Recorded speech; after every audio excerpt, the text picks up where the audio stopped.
Hi, welcome back. In today's video, we're going to work with histograms, but we would like to customize it a bit so we can have colors, transparency, and edge styles. Here, we are importing the necessary libraries.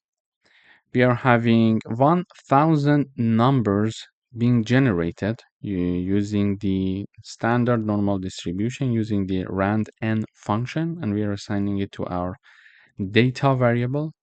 This is the size of my plot, and simply because we wanted to plot a histogram, we're going to use the hist function. This is the data. This is number of bins that we are going to have. This time I choose to have 20 bins. So 1, 2, 3, 4, 5, 6, 8, 9, 10 until the end, it will be 20.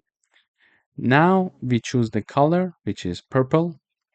We choose the edge color, which is yellow. You see the yellow edges, and we are having the line width to be 1.5. We can change it, of course. We can have it to be 5. We will see it will be very thick, so you see that it's not beautiful anymore.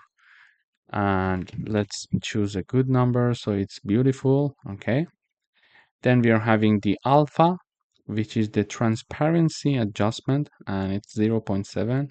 And you see it here. We can of course change it to, for example, 0.3. So you see that it's less transparent. So let's go back to 5. Let's say I think 5 is a good one. So we go with 5. Then we are having the line style, which is dotted. So you see that it's dotted. It's not a solid line. This is how we customize our histogram. Then we are having the title, we are having the x axis, and we are having the y axis. Thank you for watching.